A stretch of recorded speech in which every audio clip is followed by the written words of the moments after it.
Guys, take a look. M5 is down. Dismantled, disassembled, blades removed. That's because in the previous video you have seen that the FT1000 already has got the 3.2 meter wind wheel on itself. That's this wind turbine. And I mean, since the 2.5 meter diameter was already sitting spare, I have already arranged it to sit onto the M5's hub. I had to drill the holes, separate ones, absolutely separate ones, which were due to this hub because well they have different holes, and I mean I already set it up, adjusted, it's already balanced, it's already prepared. It took me a nice amount of time of play around. It was one evening full to play around with the blades and to make the wind wheel. But now the tail, and take a look. I've already dismantled. Let me show you. Uh, this is the self-mader, and that was the M5. And the self-mader, as you may clearly see, is without the tail, because the tail lives over here right now. And that's the tail rod that it had. Look at the length. That's the length that should be used for M5 unit. That's definitely the length that should be okay for it, given the 2 meter wind wheel, 2.5 meter wind wheel actually. But for that self-mader, I mean, the surface area should be this. I will just swap them. I will just remove this one and we'll put on the self-mader, and that one that is twice as bigger will be going to the M5 unit. And I will have to think. I mean, this tail rod stays on the self-mader, right? I mark several markings that this is the top, so I don't mix anything, whatever. But the thing is that I just have to swap the tail plates first of all, and then I will have to think of something to add here. And since I have the unit down, I will do the whole complete modification of it. I will increase the tail length to at least this place, or likely even to the full length. I will have to think of something. That's not a hard task to do, but I have to do this because otherwise it won't work properly given the very increased 2.5 meter diameter wind wheel. It has to have a renewed balance. That wind wheel is slightly heavier because these blades are fiberglass, and the ones that this unit used to have were plastic ones. They were heavy, so the weight is a little bit different, not much. Not at all, but still, length, tail plate, and the overall balance to reduce the weight on this bearing has to be maintained. So that's what I'm doing. Yeah, let me keep you updated on the progress. And guys, compare the surface area of the tail plate. So this is the one that used to be on the self-mader, and this is the one that will be. This is the one from M5. So well, I mean, it's done. I can go and actually put it over there. So to make this wind turbine running, because well, here with this one, I will have to play around a bit. But I mean, seriously, this will fit so much better for the 2.5 meter wind wheel, as well as this will fit so much better for that wind wheel, which is 2.0. Well, I have to play around a bit with the tail rod, of course, to make it happen. And yeah, that's it. Easy peasy. I mean, that was not hard. I used the 2040 millimeter square pipe, and actually I had to cut it off a little bit, but there it left solid, right? So I mean, here it's connected into three this kind of screws, kind of very simple ones, right? And well, the tail fits itself like really nicely, almost sitting in the middle. I mean, that's absolutely perfect in my case, I think.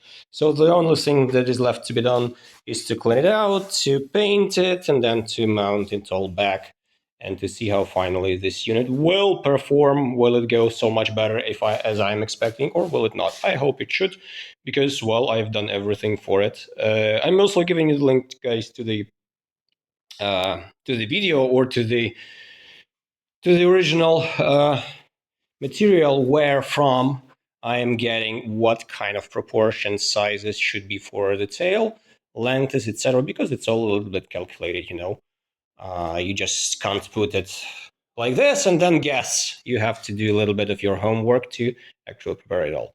So let me finish the setup and let's check how does it go. And what can I say, guys? For this unit, this modification went actually good. It helps it. From what I see currently on low wind, it's around 2.53 meters per second, not more. It is sitting more stable. Doesn't wobble way too much from left to right. Let's see how it behaves on the stronger winds. So we will be definitely able to understand what's going on. This is the beginning. First rotations, first turns. And well, I can't say a lot about this. Obviously, the wind is still around 2 meters per second. Also, the start is around 2. Because, well, you see, the FD4 doesn't even want to flinch. This one, once it became a 10 pole, it actually shifted the start to 2.2, 2.3 meters per second. And this one starts slightly below. But let's see if that wind is good enough to get some rotations, some nice rotations, and to see some production, because it depends. Let me remind you, here I have the 96-volt generator, alternator, and significantly increased wind wheel. So normally it should be 193. This one is 2.5. So let's go and check. So guys, let's take a look how it spins up. At a little bit of moment, there will be a little bit of wobble because, once the frequency of the rotor rotation is like meeting the frequency of own frequency of the tower, in my case, that's just a round pipe. There is a little bit of wobble, but once it speeds up, there is nothing.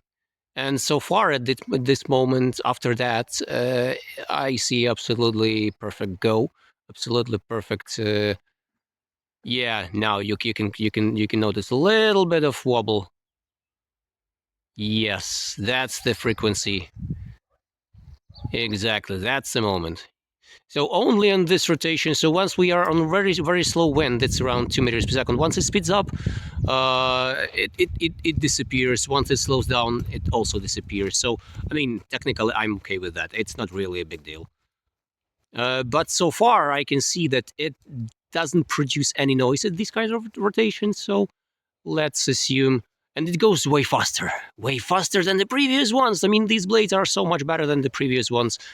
And the unit itself should go absolutely better. So now it's a play around time with controllers. I have 2 to check, and I will decide which one to go with.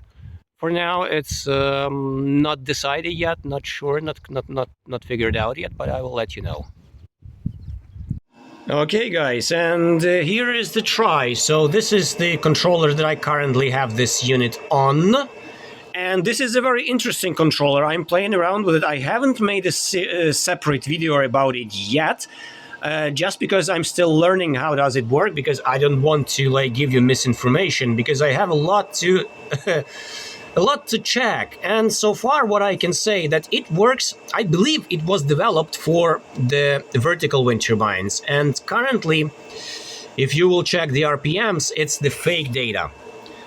It's the data that I made it to have working within the range. So normally, if you have the RPMs higher than 10, or if your voltage is over 50 maybe 0.5, it starts dragging some power out of the wind turbine, out of the unit.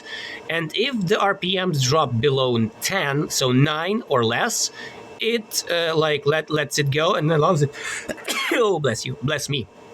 And allows it to free spin up to the desired voltage or to the desired RPMs. But take a look. So we have the wind, which is nothing, around 2 meters per second, 1.7, 2.3.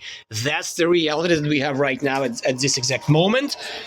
And that's the fact how this thing works. Oh, we just missed the moment once it recalculated RPMs and let it go. So no watts. It allows the unit to speed up.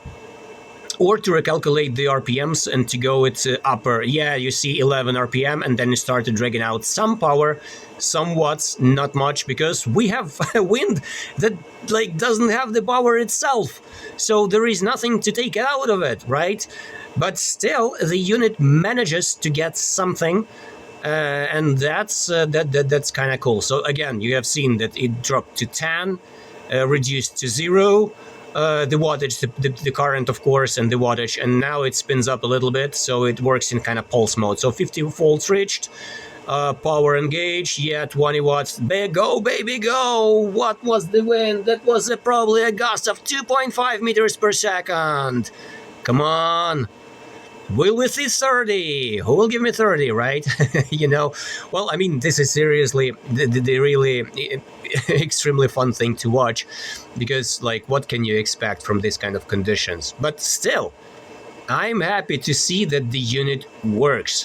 What my expectations are, I expect it to go around 500, 700 watts, which would be absolutely normal, okay, under standard conditions. Bear in mind, this is the 96 volts unit, VAC, with the heavily and crazily increased wind wheel. So from the factory 1.93 meters, I'm up to 2.5, 2.51 even to be exact. So you can calculate how much bigger the unit now is. The alternator should be able to bear up to 2 kilowatts of power. I mean, it will not burn, but we will have to see it. So yeah, you see, it keeps dragging out the volt, it keeps dragging out the amps, but yeah, now the RPMs drop below 10 because it recalculated once per some amount of time, maybe a minute, maybe 30 seconds, I don't know. I haven't been checking this exact moment, so now it let it go, and it will probably like allow to spin up, but it just depends. Maybe the wind died, I don't know. Like the wind is literally like nothing. Let me check. What was the measuring device? Yeah, 1.2. I mean, what can you expect from 1.2 meters per second? Nothing. But still, it manages to pick up the voltage and go a little bit faster and to speed up once it will reach a certain value. So 10 plus RPMs. Well, it's not the correct RPMs. Absolutely no. And I will explain it to you later on once I'll be explaining everything about this controller. These are the fake RPMs to make it work exactly in the mode that I need it to go. Because as I told you, I believe this unit was designed for vertical wind turbines. And it might be exactly the case, the use case for those, because, well, this one works with the normal standard horizontal ones currently. That's the kind of M3 unit on it. And this one, M5, that is modified now, so let's say M5M works on this. So that's my playground. I will let you know which unit, which controller will it work best, but that's also a room for you. Don't be afraid to play around. Don't be afraid to like work with those unless you like have no place to run with to go for it. Oh, we will see the production right now. So it picks up some voltage. 50, give me 50. Yes, and we have the wattage. So it works as expected, as per the scenarios. And I mean, so far I am pretty happy with what I see. So from the wind, which is nothing, I'm able to take out at least something. So let's see. We just have to wait now until the stronger winds come to see whether it's worth it. Like, or I don't know whether it's worth it, right? So, anyways, thanks for now. See you guys later. Bye.